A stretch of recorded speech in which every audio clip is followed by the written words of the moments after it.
مجھے پہلے تو سمجھ نہ آئی کہ کیا کروں، کیونکہ وہ تو چلتے ہوئے اس سرنگ نما غار میں داخل ہو گیا تھا، جبکہ مجھے اس میں لیٹ کر یا گھٹنوں کے بل آگے جانا پڑنا تھا۔ میں فیصلہ نہیں کر پا رہا تھا کہ اس سرنگ میں جاؤں یا نہ جاؤں کہ اتنے میں وہ بونا نما انسان واپس باہر آ گیا اور مجھے اندر آنے کا اشارہ کر کے دوبارہ اس سرنگ میں داخل ہو گیا۔ میں چاروں ناچار اس کے پیچھے ہو لیا۔ وہ گھٹنوں کے بل بیٹھ کر اس سرنگ میں آگے بڑھنے لگا۔ سرنگ میں کافی اندھیرا تھا، مگر جیسے جیسے میں آگے بڑھ رہا تھا اس کا راستہ کھلا ہوتا جا رہا تھا اور آگے روشنی بھی دکھائی دے رہی تھی۔ میں دھڑکتے دل کے ساتھ آگے بڑھتا چلا گیا اور پھر جیسے ہی سرنگ اپنے اختتام کو پہنچی تو میں سیدھا ہو کر اپنے پیروں پر کھڑا ہو گیا، اور جیسے ہی میں نے اس جگہ کا جائزہ لیا میری حیرت کی انتہا نہ رہی۔ وہاں ان بونوں کا ایک چھوٹا سا جہان آباد تھا۔ میرے چاروں طرف مٹی اور چھوٹے پتھروں سے بنے ہوئے چھوٹے چھوٹے مکان بنے ہوئے تھے۔ وہ مکان اتنے چھوٹے تھے کہ میری ایک ٹانگ مارنے سے وہ آرام سے ٹوٹ جاتے۔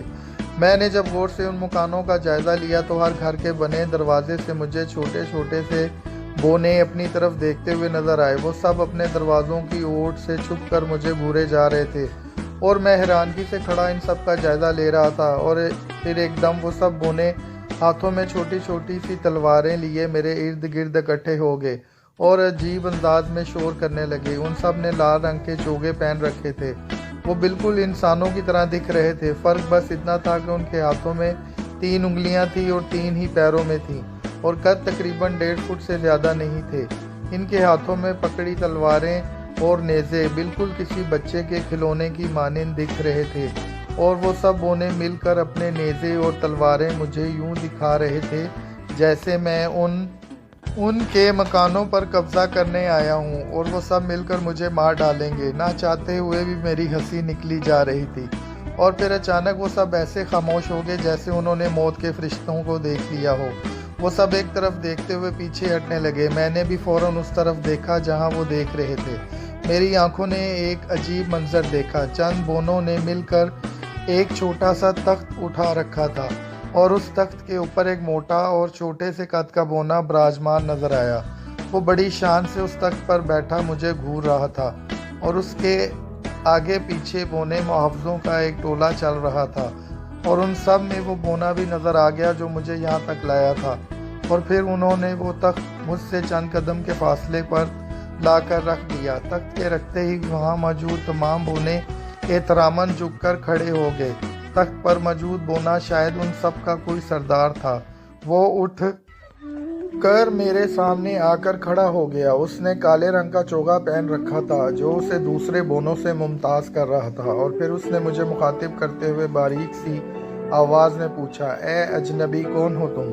تمہارا نام کیا ہے اور کہاں کے رہنے والے ہو، اور تم یہاں ان پہاڑوں کے اندر کیا کرتے پھر رہے ہو؟ میں کچھ دیر تو خاموش رہا اور سوچنے لگا کہ ان سب کو کیا کہانی سناؤں، اور پھر وہاں موجود ایک بڑے سے پتھر پر بیٹھتے ہوئے بولا، میرا نام افضل خان ہے، میں مادھو پور گاؤں کا رہنے والا ہوں۔ میرا ایک ہندو پجاری سے جھگڑا ہو گیا تھا، اور اس نے اپنی طاقت کے زور سے مجھے ان پہاڑوں کے اندر لا کر چھوڑ دیا ہے تاکہ میں بھوکا پیاسا ان پہاڑوں کے اندر اپنی جان دے دوں۔ میری باتیں سن کر وہ کچھ دیر خاموشی سے میرا جائزہ لیتا رہا، اور پھر بولا، اچھا تو وہ خوبصورت سی لڑکی کون ہے جسے تم ڈھونڈ رہے تھے اور آوازیں دے رہے تھے؟ اور میں فوراً چونکتے ہوئے بولا، ارچنا نام ہے اس کا، کہاں ہے وہ؟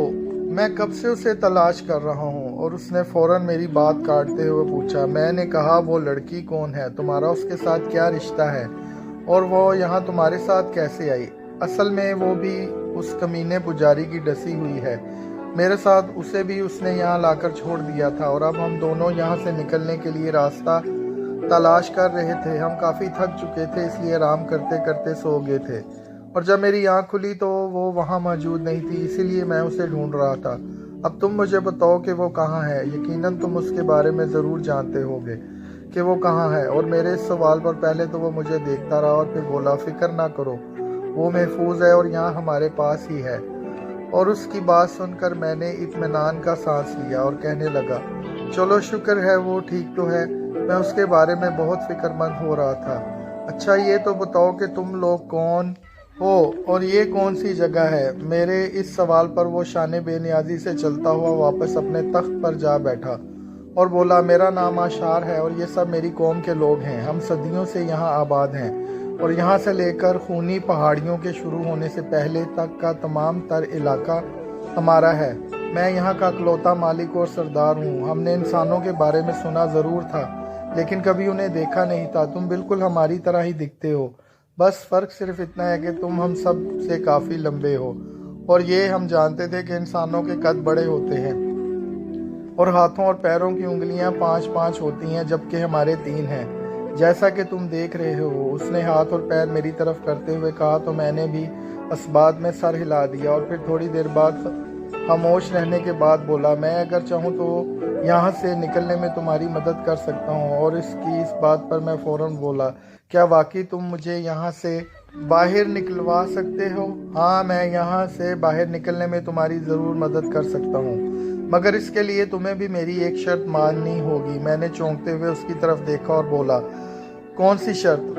وہ کچھ دیر تو خاموش رہا جیسے کوئی خاص بات کرنے کے لیے مناسب الفاظ ڈھونڈ رہا ہو، اور پھر مسکراتے ہوئے بولا اصل میں بات یہ ہے کہ مجھے وہ لڑکی ارچنا بے حد پسند آ گئی ہے اور میں اس سے شادی کرنا چاہتا ہوں۔ اس کی اس بات پر نہ صرف مجھے حیرت کا جھٹکا لگا بلکہ کئی بونے بھی اسے حیرت سے دیکھنے لگے تھے مگر بول کچھ نہیں رہے تھے، اور میں حیرانی اور پریشانی کے عالم میں بیٹھا اس آشار نامی بونے کو تکے جا رہا تھا۔ مجھے سمجھ نہیں آ رہی تھی کہ جواب میں اسے کیا کہوں۔ کہاں وہ ایک عجیب اور موٹا سا بونا اور کہاں ارچنا جیسی سندر اور پھول سی لڑکی۔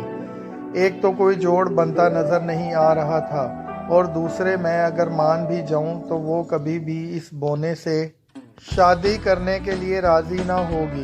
میں عجیب مصیبت میں پھنس گیا تھا۔ مجھے سوچ کر چکر آ رہے تھے کہ کیا کروں، اور مجھے یوں خاموش دیکھ کر وہ بولا کیا سوچ رہے ہو؟ ایک تو وہ کچھ تمہاری لگتی نہیں، اور اگر تم نے یا اس لڑکی نے میری بات نہ مانی تو ساری زندگی اسے تو قید میں میرے پاس گزارنی ہی پڑے گی۔ تم بھی یہاں ذلیل و خوار ہو جاؤ گے اور ساری زندگی کبھی یہاں سے نکل نہیں پاؤ گے۔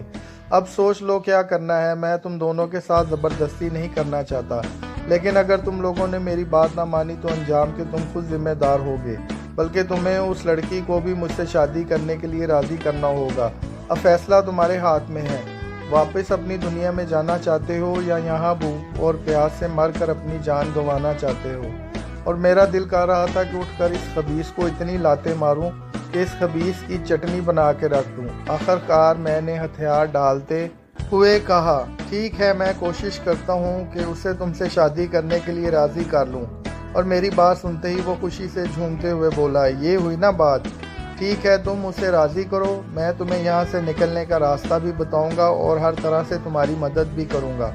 اور پھر اس نے اپنے محافظوں کو حکم دیا کہ مجھے ارچنا کے پاس لے کر جایا جائے، اور پھر انہوں نے مجھے چلنے کا اشارہ کیا اور میں ان کے پیچھے ہو لیا۔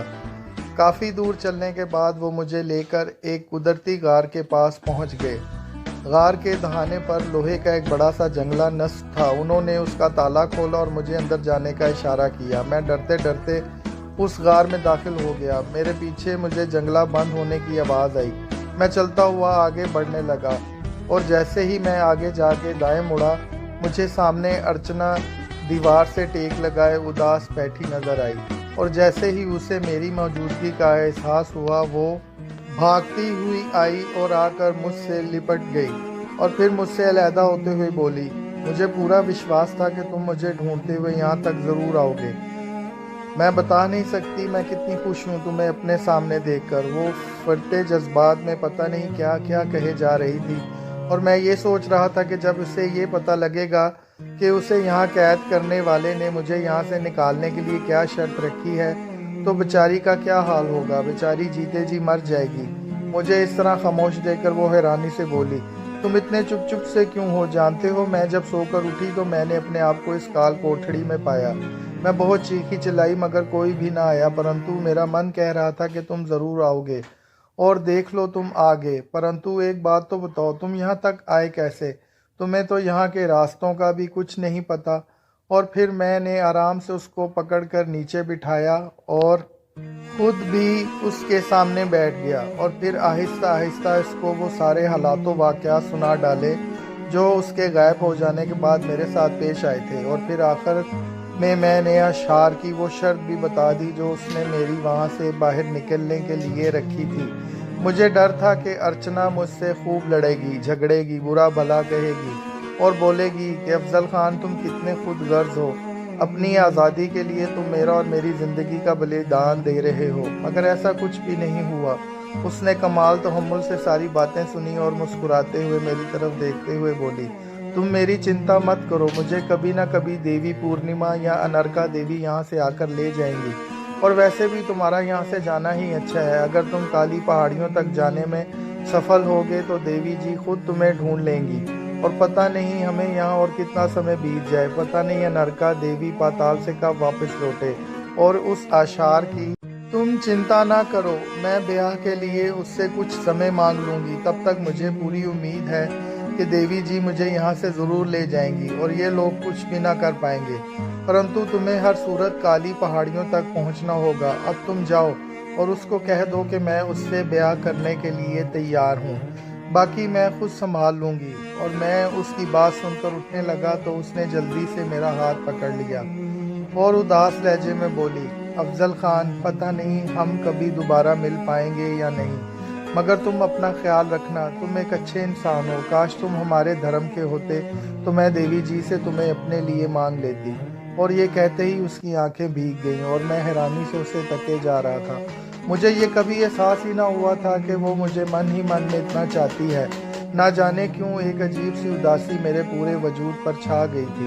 حالانکہ میں اس کی خوبصورتی اور بھولے پن سے متاثر ضرور تھا، لیکن اس کے لیے میرے دل میں کبھی ایسا ویسا خیال نہیں آیا تھا۔